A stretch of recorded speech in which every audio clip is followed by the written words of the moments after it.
Hello, welcome back to The Sower, a podcast of the Ciceronian Society. We are an interdisciplinary group of Christian scholars dedicated to the study of tradition, place, and things divine. To learn more about us, our podcasts, our annual conference, and to sign up for our newsletter, please go to ciceroniansociety.org. I'm Chris Anadale, podcast editor for the Society and associate professor of philosophy at Mount St. Mary's University. My guests today are my two good friends, Michael Harding and Bill Batchelder. Michael is professor of philosophy and chair of humanities at Montgomery College in Maryland, and Bill is professor of history and honors program director at Waynesburg University in Southwest Pennsylvania. They are co-editors of The Philosophy of Phillip Rieff, a book published about a year ago by Bloomsbury Academic. All three of us contributed chapters to the book, which is about the thought of the late American sociologist and cultural critic, Philip Rieff. I'll put a link to the book in the description of this episode. We're here today to introduce our listeners to Rieff, outline the main themes of his life's work, and discuss his significance for our cultural moment. And let me say parenthetically that Bill Batchelder is one of the few people alive today who has read every word that Philip Rieff ever published, which is no mean feat. Gentlemen, welcome to the show. I think that's right. Not many people have done that. There's a lot of stuff. That's a lot of books and a lot of articles and lectures. Yes. Well, he did have a remarkable career, even though it was broken in the middle by what one critic referred to as his academic suicide.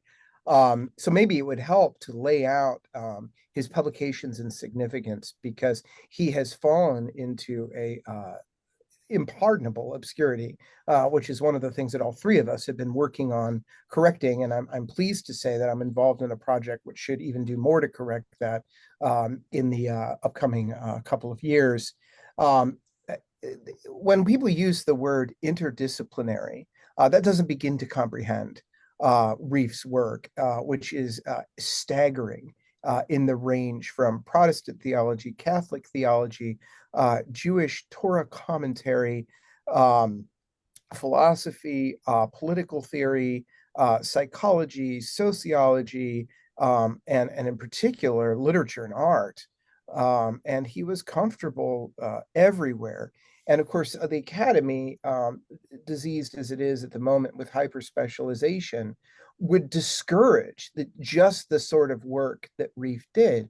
But when we kind of think back to the people that do the work, which is the most impactful and the most interesting and the most lasting, it's not people who decide how many coin ridges there are on a coin stamped by Diocletian in 303.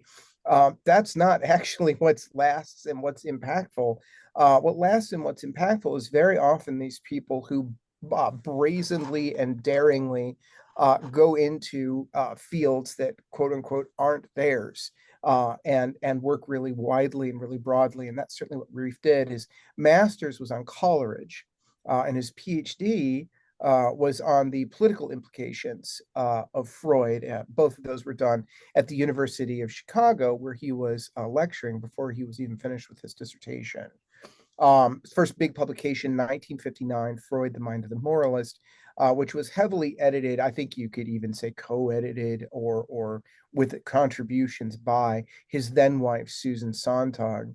Since then, a biography of hers has attempted to give her credit for the book, which is absurd. There's an article to that effect on Vogel and View where we dismantle that absurd claim.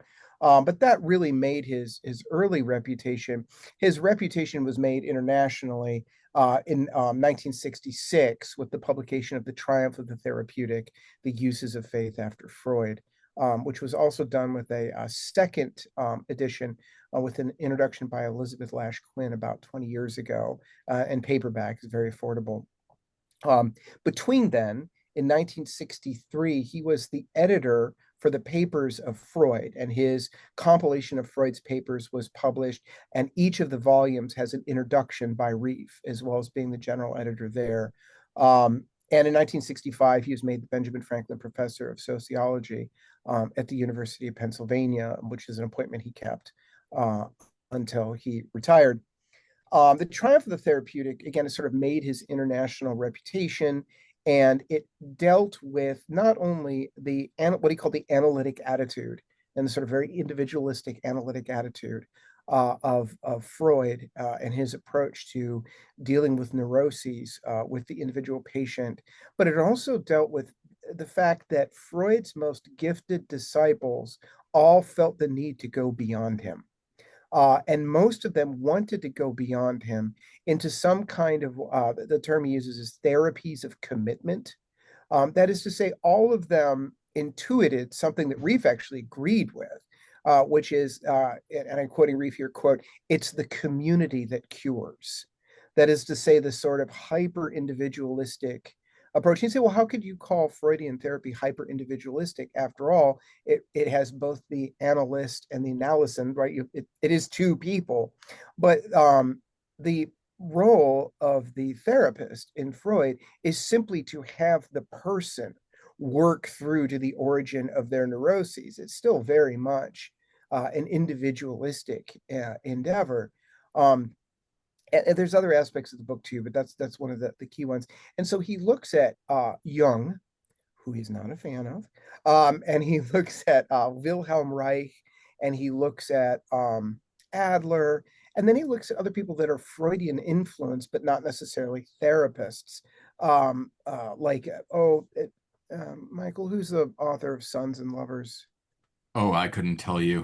That's D.H. Lawrence. D.H. Lawrence, right? Because of course Lawrence was profoundly stamped by Freud, and so he kind of works through the implications of these sort of wayward children of Freud, and contrasts them. It's an incredible opening chapters explaining Freud, which are just they're so good.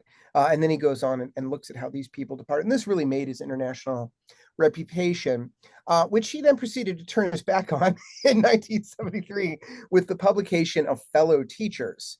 Fellow Teachers is where he debuted his later writing style, which borders on the impenetrable. And it was again, Ton Zondervan, whose book on Rieff is fantastic, and anyone interested in Rieff should read. Zondervan said this was deliberate academic suicide. Some of the most important arguments are in the notes. He didn't number the chapters. He made no heading separations. It did appear to be deliberately off-putting. And so at this point, a poet who was an admirer of Rieff's called this period from 1973 into 2006 his great silence. Now, that's not exactly right. First of all, it's not exactly right because he published two really important articles, At Last Psychology and Oscar Wilde and the Impossible Culture. And if you want to understand Rieff, you have to look at those. And in my opinion, the most important thing that he published during the Great Silence is the epilogue to the third edition to Freud, The Mind of the Moralist, called One Step Further, where he really gets into the most profound and fundamental difference that he has with Freud. Rieff never stopped being a Freudian, but he never stopped dissenting from Freud, which is one of the interesting things about him. I am happy to report that Michael and I are involved with a team of scholars. His great silence, the silence part has been overrated. The fact of the matter is, after 1973, he gave incredibly prestigious invited lectures, which have kind of been sitting in the collection of scholars and students of his who loved him and are devoted to him and understand him at a really deep level. They have these, but they've not been circulated. I mean, some of these haven't been looked at by more than 5 or 6 people in 20 years. But Rieff actually gave the Gauss seminars at Princeton at the Institute for Advanced Study in 1979. He gave the Terry lectures at Yale in 1970. I said 79, 75. He gave the Terry lectures at Yale in 1977. He was invited to do the Trilling lecture at Columbia in 1979, where Trilling's widow was present, and where delightfully one of his respondents was the great Christopher Lasch. And he followed Cardinal Ratzinger in an invited lecture series at the University of Toronto in 1986. So great silence might have been overstating it. He continued to be greatly esteemed in the academy and invited to these major, significant lectures. And there's many others too. Those are the highlights. Uh, we're looking at, as Michael knows, is he part of the project too? Hundreds of pages of lectures that are now being edited, and as is often required with Rieff, annotated, and introduced. And these go from reel-to-reel recordings, which have been found and turned to MP3 so that we could use with them. I think the earliest we have is Rieff doing about a 35-minute talk on the civil rights movement, which is fascinating. And the latest is one from 1996, Michael, Uh, medical college. is that from, that might be 96, yeah. Yeah, I think it's 1996. Which they're wonderful. And often Rieff makes no concession to the reader after 1973. None. And as a matter of fact, David Rieff, in an email to me, said his father felt that his readers needed to work for it. Well, they certainly do. But in his talks, he did make concessions to his hearers. And one of the things that Michael and I have found, and the other our friends in this group have found, is that the talks are often much clearer, which is interesting. So the Great Silence ended in 2006 with the 3-volume Sacred Order, Social Order series. 2006, his fully developed theory of culture came out in My Life Among the Death Works. 2008, The Crisis of the Officer Class, and then also a collection of his previously published writings, except for one chapter, called The Jew of Culture. And that was the Sacred Order, Social Order series that was published by the University of Virginia. Alan Woolfolk, Kenneth Piver were responsible for bringing these excellent works out under the supervision of James Davison Hunter at the University of Virginia at Press there. And then in 2007, Charisma, The Gift of Grace and How It Has Been Taken from Us. His long work on charisma also came out. I do apologize, I'm forgetting the name of the editor. And the editors are very important in these projects because some of Rieff's notes were rather in a state of disrepair. A good deal of work had to be done. And so we are in a great debt to all of the people that were involved in putting these volumes together because there was a lot of putting together to be done. So his fully developed theory of culture is available in these volumes, which came out 2006. He was still alive for My Life Among the Death Works, and then the rest were posthumous. So that gives you an idea of he became obscure and partly by his own efforts, but he shouldn't be. And that sort of, obviously we can get into the content of his work as well, but that gives you sort of his CV, which I think is significant to put out there. Michael, do you want to add anything to that? I guess the only thing I might add is, you had opened by talking about his broad interdisciplinary approach. And one thing that always struck me is he wrote on Coleridge and Freud in the Department of Political Science at Chicago. And then I recall after we had published the book, where we make the claim that Rieff is properly understood to be engaged in a philosophic project, I came across the Vienna seminar from just a few years ago. And in the course of that, his son David makes the comment that his father was, in all respects, really a philosopher who was in sociology because it was really the only game in town at that point. Um, and I think that's something that really is worth emphasizing. I don't think sociologists, as the discipline has developed, um, have all that much interest in or even awareness of this great figure lurking in their disciplinary past, their recent disciplinary past. And I think one of the reasons for that is that he really isn't a sociologist. He's a philosopher. He's engaged in a recognizably philosophic project in that he is concerned with what we might call the great themes of philosophy, God, man, world, right? I mean, everything. He may be looking at it within the confines of an analysis of culture, but that analysis of culture is, let's say, the entrance into the grand problems rather than the only site of inquiry. Maybe that's the way to put it. I think that's a very good way to put it. Jonathan Imber, who's done so much to keep Rieff's work alive, both by putting together the Anthem Companion to Philip Rieff in 2018 and by being the general editor of a collection of Rieff's articles and book reviews called The Feeling Intellect. So Imber has just been a giant in keeping Rieff alive and being an expositor of Rieff, by the way, and an expert in Rieff in his own right. He's at Wellesley. Amber tells a delightful story of when they would be at sociology conferences, and the reaction to people of his papers would be, "Well, that's very interesting, Philip, but is it sociology?" And apparently, Rieff was delighted by that response. That was kind of what he wanted. So, yeah, good. I think that is important. Let me break in with a practical question. I was going to ask about people who are hearing about Rieff for the first time, who are impressed with his credentials and some of our reaction to the depth of his work, which we haven't really characterized fully yet. Might ask, what should I read? What short thing can I read to bring me into, a greater understanding of Rieff? If somebody were to ask me, I would say, among secondary sources, chapter 1 of the Philosophy of Phillip Rieff, which you two co-wrote together, making some important observations about Rieff's work, his biography, his value as a philosopher, and his project as a philosophical one. I'd invite you both to react to that. Is that a good recommendation, or is there a better one? But my second question, more importantly, is there any short work of Rieff's that people, that a non-specialist, somebody not accustomed to reading the sort of obscurantist style of Rieff's later work, might benefit from becoming acquainted with?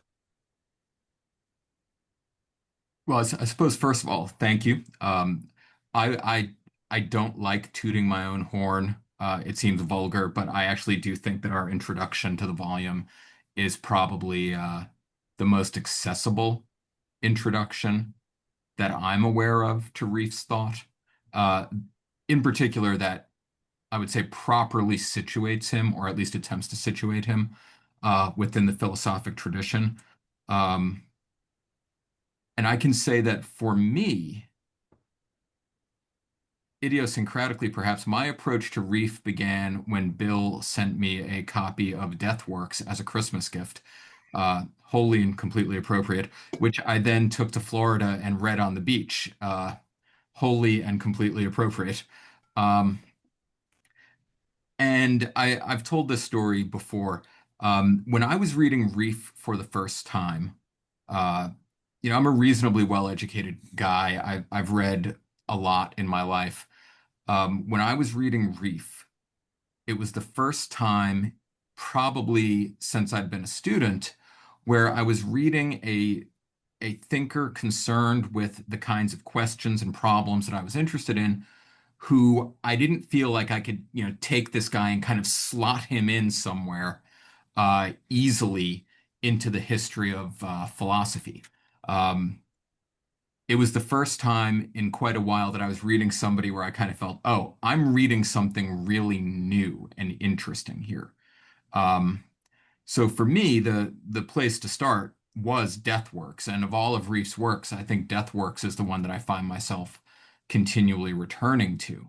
Um, if is there a smaller piece from Rieff himself that I might recommend to the uninitiated?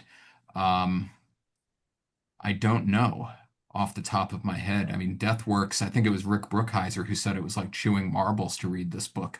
Um,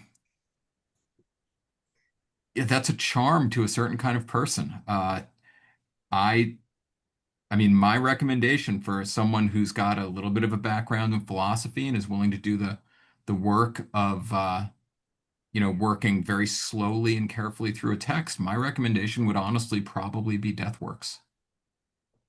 Um, First of all, I don't think anyone's written a bad introduction to his collected works. So the introductions written by the introduction to Deathworks is good. The introduction to Crisis of the Officer Class is good. The introduction, It's been a very long time since I read it, but I remember some of Imber's contribution to feeling intellect being helpful. Those are all good. And Elizabeth Lash Quinn's introduction to the second edition of The Triumph of the Therapeutic is terrific. So if you want, outside of the Anthem Companion to Philip Rieff, Zondervan's book, Sociology and the Sacred, and the Philosophy of Philip Rieff, that is kind of by and large, that's the secondary literature. There's one that Michael and I both found very difficult, called, is it The Fire Backstage? Yeah, by Kane. We were just, it dealt with material that we had no background in, and we found it's highly specialized. But yeah, I would say that those all have helpful material. I'm pleased to hear that the introduction to philosophy of Philip Rieff, the one advantage that you have when you have a lot of people that work at teaching colleges, which many of the people involved in the philosophy of Philip Rieff do, is that they're better expositors. And so one of the things that we do, that academics who are largely research oriented, or their entire career revolves around only research, as they talk to each other, we of course have to talk to the malinformed public for most of the day. And so it does help to us to be clear, is that we have to make hard things clear all the time. And so that introduction really was an effort to make hard things clear. And so you could begin with that. Deathworks is a good place to begin, even though it is brutal. You warm up to it. At least I certainly did. I think I've read it 5 times now, or 4 times. And then The Triumph of the Therapeutic is before his style changed. Now, he was never what you would call easy reader, even before he changed his style to the sort of foreboding, inaccessible style that he adopted in 1973. He wasn't exactly an easy guy to read, but Triumph is the success of that, and how widely read it was, is a testament to the fact that it is certainly, it's approachable. And its themes, a lot of people are put off by, I should say this because I've had this pushback a couple of times, and it's understandable, but it's not sustainable. This idea that his grounding partially in Freud is not relevant, because if I'm having depression or anxiety, I'm very unlikely to go to a Freudian therapist. Therefore, it's not important to interface with Freud. And of course, the answer to that is Freud is long since, if he was ever contained in the clinic, he has long since escaped the clinic. Freud is one of the absolute pillars of the modern view of the self, and the modern view of the self as the self interacts with the group and with culture. The fact that you wouldn't go to a Freudian therapist is entirely irrelevant to the significance of Freud in the culture, which is profound and will last as long as modernity does. Freud's a philosopher who had a clinical practice. Freud is not a clinician with a few philosophic implications.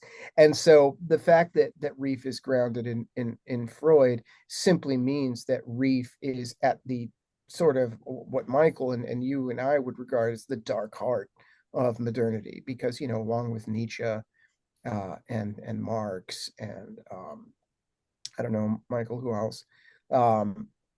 Who does Rieff regard as the Weber, the sort of great, what he would call the officer class Yeah. of modernity? Freud is arguably the most important. People have Freudian assumptions that have never read Freud and think that he's had no impact on their life at all.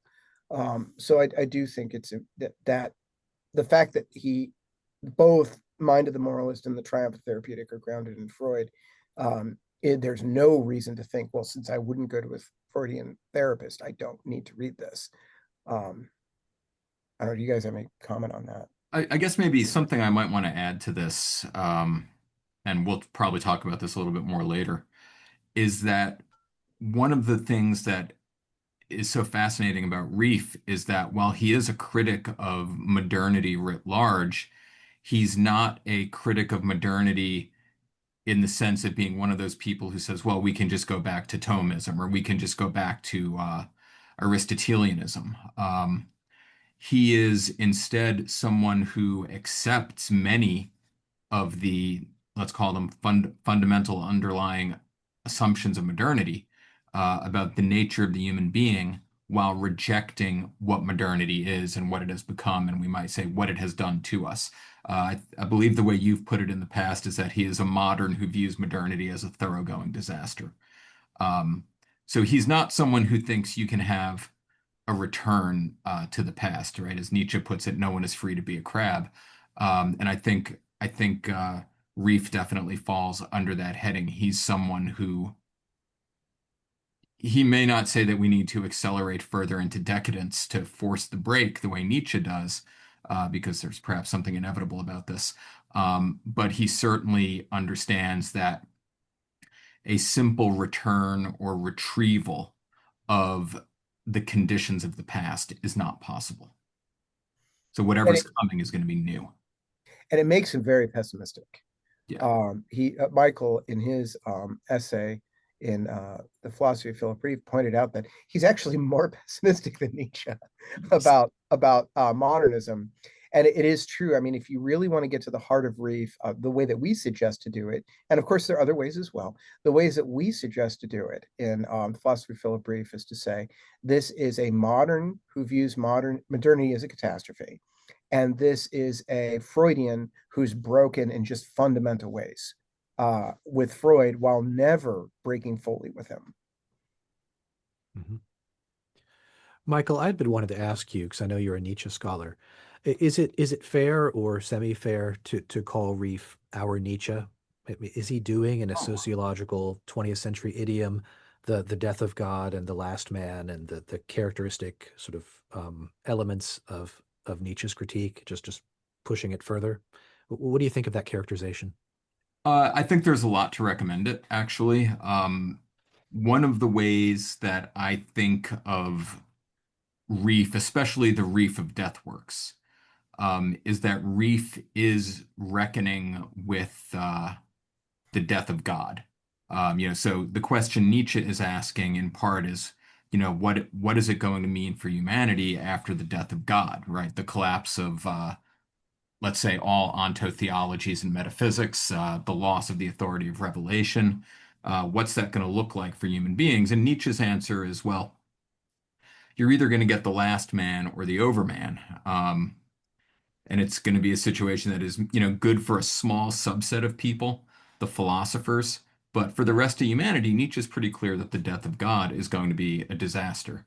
Um, and I think Rieff is, I would say, maybe bringing some of the tools of sociological theory to bear on the same question. I mean, what there's a sense in, I think, in which what Rieff is doing is he's asking, what does society look like when it has when it has abandoned any reference to anything outside of itself? And this is what third culture is.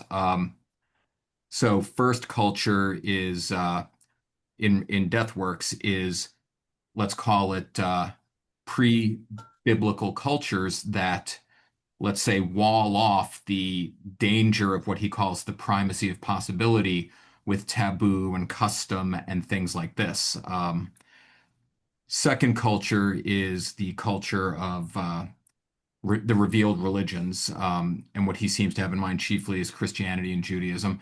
And then both first culture and second culture are, in some ways, a reflection of an understanding of the sacred or the divine. What characterizes third culture, which I would say is culture after the death of God, is precisely the fact that it is not characterized by a reference to anything outside of itself. Um, it is, I wouldn't say inward looking necessarily, um, but it is not taking its bearings by anything outside of itself. Um, would you want to add anything to this, Bill? I don't want to dive too deep I into think this. that's right, and it's the thing that's really evolved in my understanding, even since we wrote the book. It's not that I would change anything in the introduction, um, but it's this incredibly powerful dialectical relationship between culture and the self. over and over again, when I've explained this, I've tried to talk about Rieff's theory of culture, but really it's almost more a theory of culture as it interacts with the self. And that's Rieff believed that in the second culture, particularly, and he was most concerned with the second culture, Rieff believed that there was something. This is one of his major breaks with Freud. Um, Freud believed what was primary in the personality is the drives. Um, and Rieff said that makes no sense. It bothered Rieff aesthetically. Partly he just said, look, a theory is a vision of the highest, and Freud thinks everything comes from below. And he clearly just, that was distasteful to him. So it was partly that, but it was partly how on earth do you get an ordered personality out of the disordered chaos of the drives? And Rieff said, you can't. What's primary in the personality, the primary process is not the id, right? And the which is of course the first unconscious, the libido that drives. Freud was mostly interested in libido, the sex drive, but late in life he began to explore the idea that there's probably also a death drive. That these drives, Rieff doesn't say they don't exist. He just says you can't order the personality on this. Yeah, because you can't get order out of chaos in that way. So what he said in Zondervan is just so important. Zondervan's book is so important to this because he actually corresponded with Rieff and made him nail this down. Because Rieff kind of wanted to be vague about this, and Zondervan kind of didn't let him. And so we're all in his debt for what he did because he corresponded with him and what he arrived at. And you could get this without Rieff making it explicit, but it's really helpful that Zondervan had him make it explicit. Rieff seems to believe that the primary process is basically it is a primary ordering process. It's and sometimes he called it the primary cultural process. And what he says is that the personality comes about because of a dialectic between the individual and the group, which begins so early that it's not rationally observable. And what the group has that it uses to get hold of the individual personality is the interdicts. And the interdicts in the second culture are the sacred thou shalt nots. And what Rieff says, he says, when the God of Israel first introduced himself, as a paraphrase, to the Hebrews, he had to tell them what they weren't allowed to do to each other. That was the first lesson. And so if you look at how much of the 10 Commandments and how much of the Jewish law is interdictory, thou shalt not, thou shalt not, thou shalt do no, right? And what Rieff believed was these interdicts are driven into the personality and shape it very early on. And so you can see both the Freudianism, the idea that Rieff says you can never abolish the repression. You can never abolish the unconscious. He believed these things were very real and they were profound insights by Freud, but he believed it operated differently than Freud did.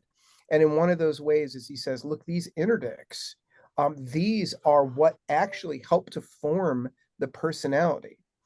They're driven into the personality at an unconscious level when people are very young, and then continue to be reinforced both consciously and unconsciously throughout life.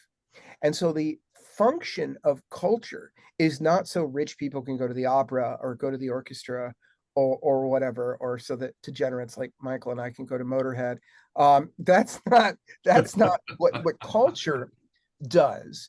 Culture fundamentally is what gives the individual his, one place Rieff called it his graven self or his graven, another place he calls it inwardness.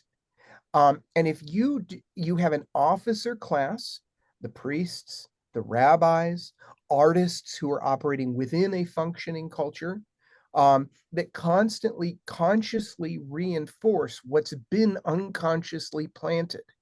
And the fact that you don't get whatever you want doesn't make you sick, right? Freud believed that the more you obeyed your persecuting superego, the stronger the sense of guilt got. And because the repressed always returned, the sicker you got. Rieff said, yeah, that's because the interdicts were failing in Freud's culture. He never once worked with someone who is sincerely religious, where the interdicts were still intact. He was dealing with what Rieff called post-Jews, people that the internet interdicts, they were around, they were aware, they were still haunted them maybe, but they didn't shape their personality anymore. And neuroses is the result. Whereas Rieff says, in a functioning culture, the thou shalt nots create your graven character, your inwardness. And Rieff was very afraid. This is the source of his pessimism. What happens when you have an officer class which refuses to ratify the interdicts? As a matter of fact, expends most of their creative efforts destroying them. And what happens when you have people that don't get to have the inwardness and the graven character? And this is not a minor concern with Rieff's. Rieff is concerned that this is civilization ending. And so his pessimism comes out of his fear that you cannot, you could always have, and again, we don't demean any of these things, classical Christian schooling and going to mass and all of these things you should do. But Rieff was afraid that the culture was so sick and so distanced from the unconscious work of sinking the interdicts into the individual character that this is what you can't go back to. When you break this system, what then? And at first he thought breaking this system was not possible. And that was the theme of Oscar Wilde and the Impossible Culture. But by Deathworks, and one of the reasons Deathworks is so dark and so pessimistic, and why one of the chapters of Crisis of the Officer Class is borderline apocalyptic, is because he's trying to grapple with, well, what happens if you don't do this? If in fact you have people who aren't developed with a graven character and the ability to cultivate inwardness, because the culture that would have done it died. And that's where he is both Nietzschean and in a sense and not. Nietzschean thought, well, we'll just transvalue all morals and we'll develop something new. And Rieff ain't so sure that's something you can do, which is maybe the ground of Rieff being more pessimistic than Nietzsche is. Michael, is that fair? Yeah, Nietzsche has a hope for a new philosophic legislation that's going to establish new tables of values under which human beings are going to be able to flourish once again. Um, and Rieff doesn't hold out any hope that reason is able to do this. There's no possibility of a philosophic legislation of that type in Rieff that I can see.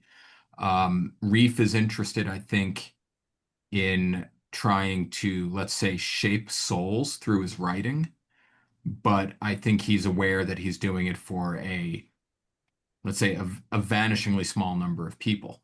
Um, Nietzsche, on the other hand, I think it's fair to say, has global ambitions for the philosopher, whereas Rieff, despite being engaged in a philosophical project, I think he would be quite skeptical of the philosopher as commander and legislator in this Nietzschean sense. Um, and I think that the way you're putting it is, I think, exactly right. There is this permanent danger, and Nietzsche sees a permanent danger too. But I think Rieff is more pessimistic about our ability to overcome it. And that may just be a product of the fact that, Rieff is, writing this stuff about 100 years later. Things have just gotten that much worse.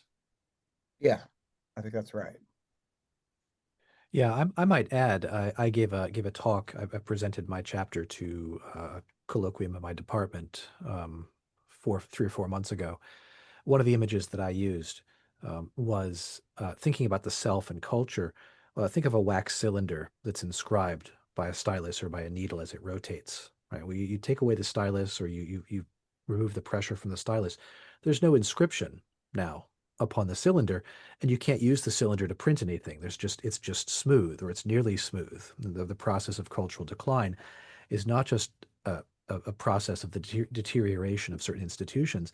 It's that they're no longer able to transmit or inscribe that great Rieffian word, inscribe selfhood on the individuals that make it up. They're not human they're less and less recognizable as selves in any sense any longer. And that raises both the sort of pessimistic, the apocalyptic question: what happens? What's next? Where does the fourth culture come from? Can we do we even have the language in which to conceive of a possible fourth culture?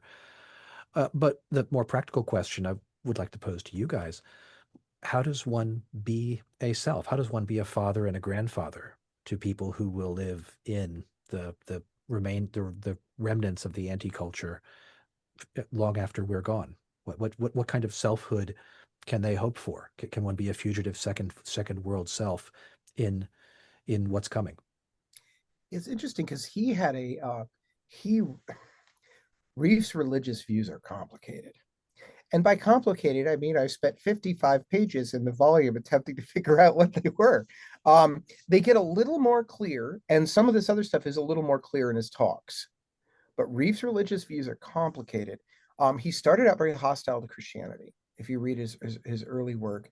And by death works, he refers to Jews and Christians as we, which is obviously a considerable revision of his earlier view of Christianity.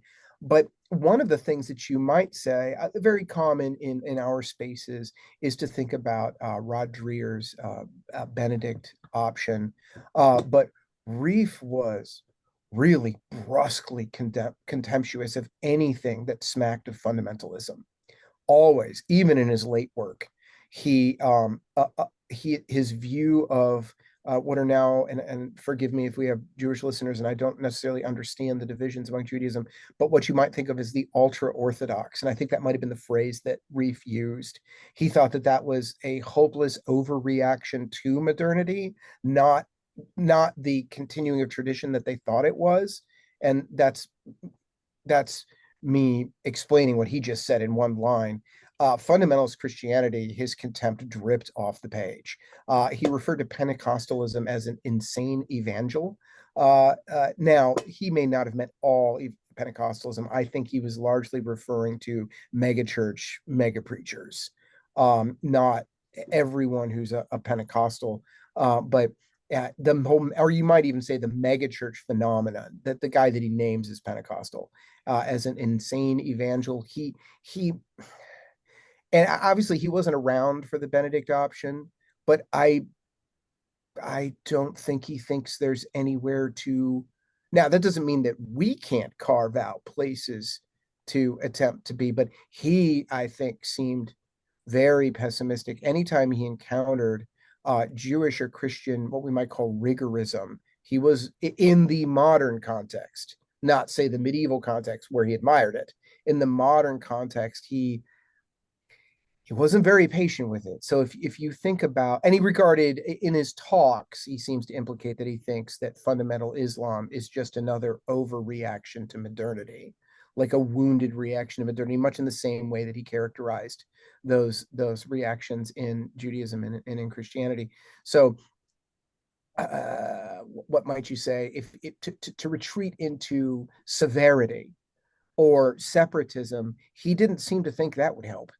Um, Michael, what would you add to that? Um, yeah, so he definitely sees that the wheels are coming off. And I think that in the time since he's died, you can see this more and more. Something has gone very, very wrong in the West. And I think, what you're describing, I'm tempted to say his critique would be that, this is putting on a costume in a way. Um, Turning your back on the world like that is not necessarily going to be helpful to you. Adopting certain outward traits is not necessarily going to be helpful to you. And I think that's partly because, as much as many people might want to be purely second world people, Reef says on a couple of different occasions that, all of us today have one foot in the second and one foot in the third. We are all to one degree or another kind of torn between the two. And I think that at the end of the day, this ends up being something that the individual has to find a way to navigate for himself or herself. And this is maybe a recurring theme in the way I think about a lot of these issues. I think things are where they are today, and you have to kind of, you have to kind of tend to your own garden. things are significantly deranged um, all around us, right? I mean, I'm not making a political point. I'm making let's say, a cultural point or a social point.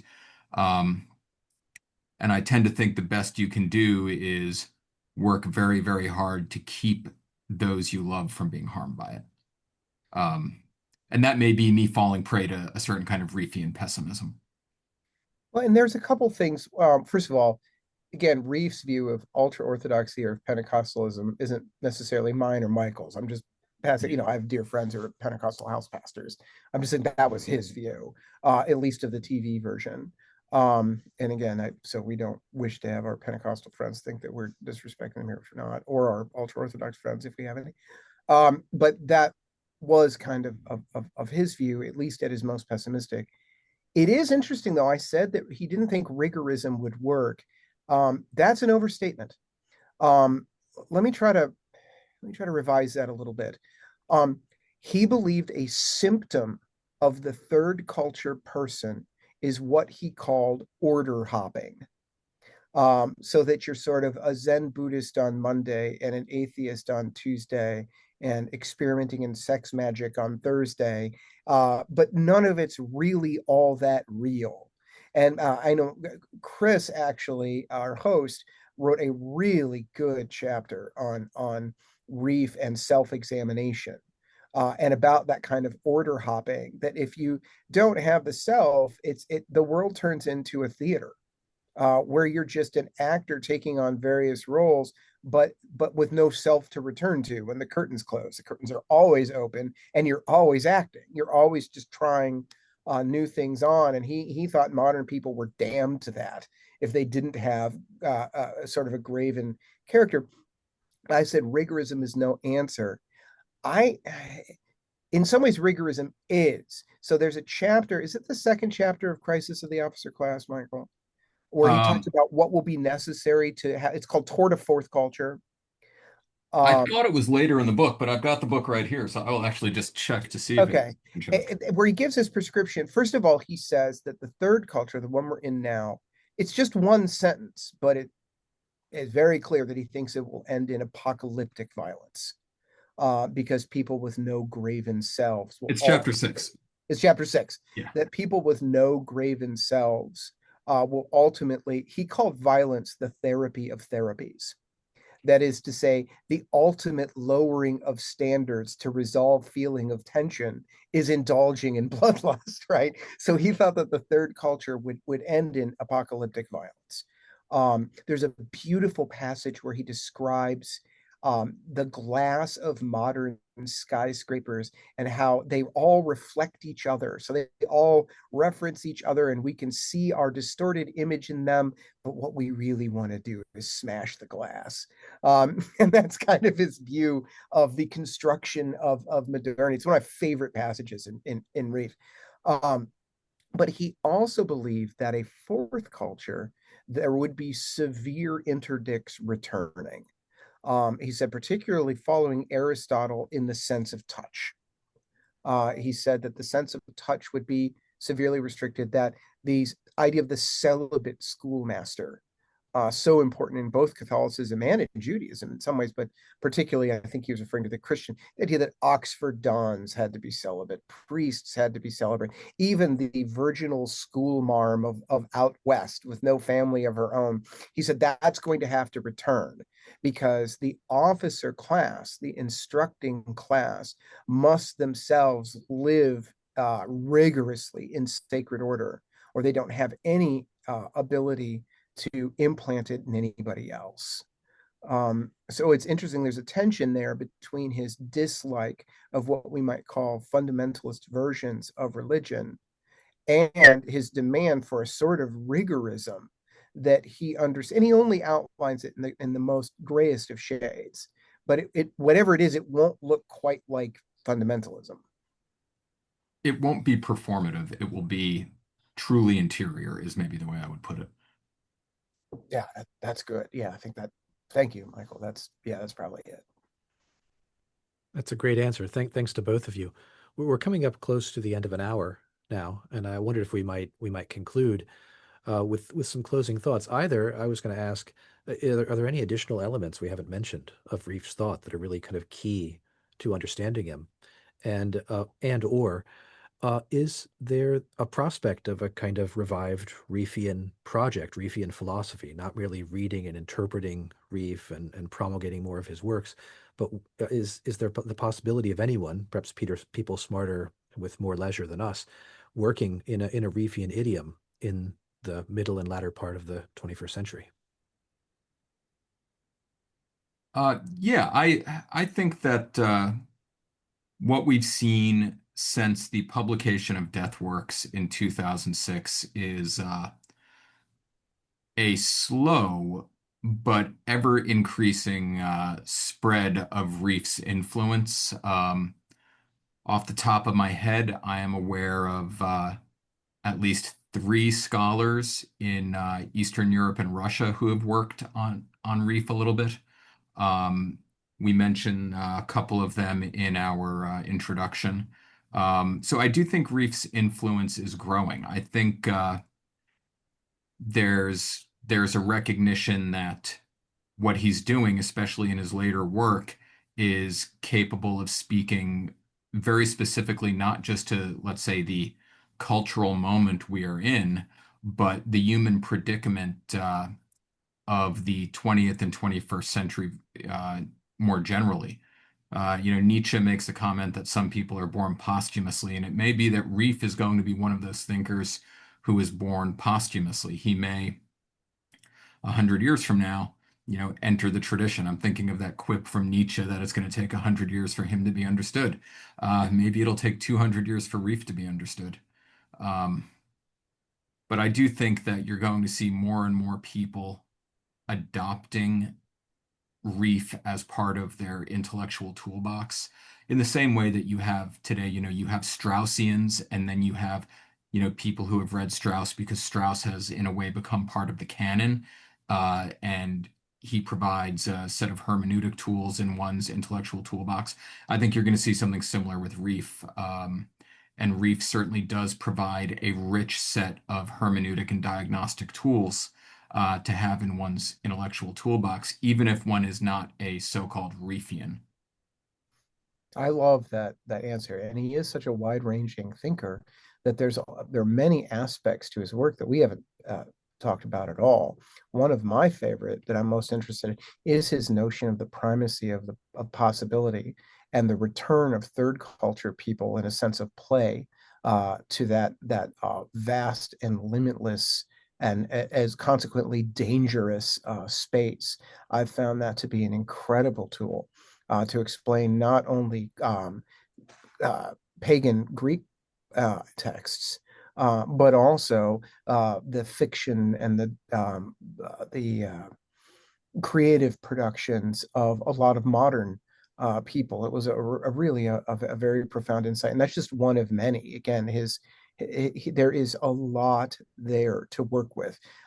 His attack on Weber's notion of charisma, which of course, if you know Weber, that's one of Weber's central teachings. This is not a small thing to go after Weber on charisma. It's a central thing. And when you get through to the end of it, you realize he's right.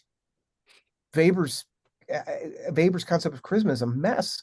And Rieff dismantles it and offers something better. I mean, so there is a lot to him. He is very wide ranging. Um, and so I think Michael's right that we have interpretive tools here, even if somebody's not all in as a Reefian. I think that's correct. I do think there are people that are beginning to incorporate Rieff into wider critiques of modernity. Elizabeth Lash Quinn and Ars Vitae certainly did that. And Elizabeth Lash Quinn advocates in the last chapter of our Philosophy of Phillip Rieff. She has a chapter called Towards a Reeffian Sensibility. And she is very definitely incorporated Rieff, but with many other thinkers in her concern that people who are totally focused on the self paradoxically make the self vanish. And that's essential to a lot of her criticism of modernity. She's really integrated Rieff into that and use Rieff, but without it being simply Rieffian. So I think we're already seeing that with her work. I'm sure we'll see it with Carl Trueman.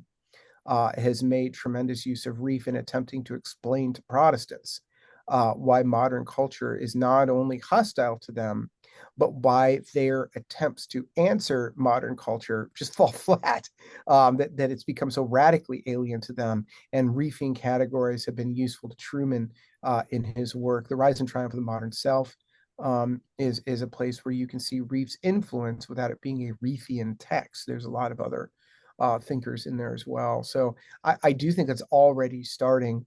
Our attempt to bring into publication these unpublished seminars and lectures is very much our attempt to accelerate this, because we have found, maybe with the exception of one series, that the spoken Rieff is much more approachable than the written Rieff.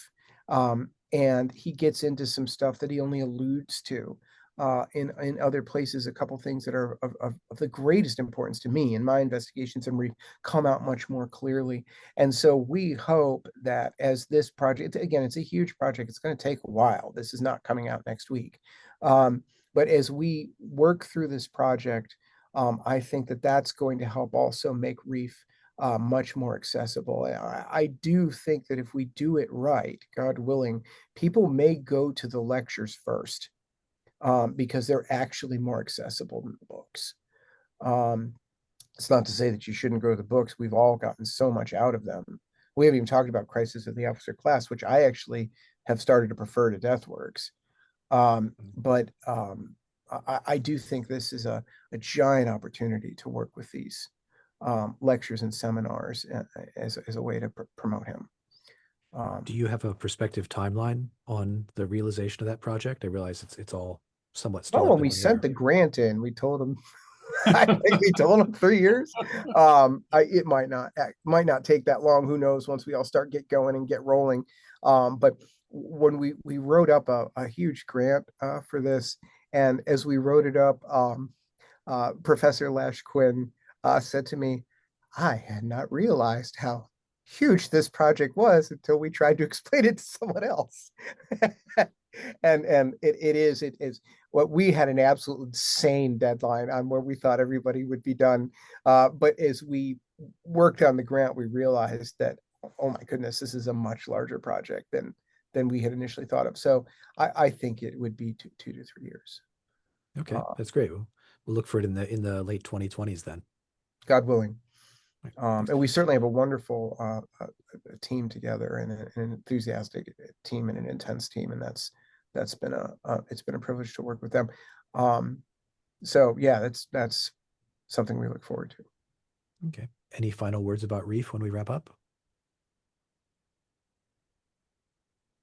Maybe I'll just say one little thing about the lectures that are going to come out sometime. One of the things that I have really appreciated about the lectures and the seminar transcripts that we've been looking at is, as Bill said, they're very accessible. But one of the things you get a sense of is Rieff in so many ways is a very intimidating man. I mean, you even look at the photos of the guy and you're like, he would not want me to be involved in a project devoted to him. But nonetheless, in the lectures, there is a kind of sparkling wit and warmth that really comes through. And even at his darkest, you get in the books, you get hints of this. I mean, there are passages in Deathworks where I think you start to see that sparkling wit come through. But Philip Rieff, the teacher, is very different in some ways from Philip Rieff, the author. And I think a lot of people are going to respond quite favorably to Philip Rieff, the teacher, and the kind of character he exhibits as a teacher. He's really very charming, in a way that reading, say, Deathworks might not lead you to necessarily expect. I agree. It's fantastic. Thank you so much to both of our guests today on the Sower, Michael Harding of Montgomery College and Bill Batchelder of Waynesburg University. I'm Chris Anadale, and you've been listening to The Sower, a podcast of the Ciceronian Society. To learn more about us, about this podcast, and our other programming, please visit ciceroniansociety.org. Gentlemen, thank you both. Thank you, Chris. Yeah, thank you for having us.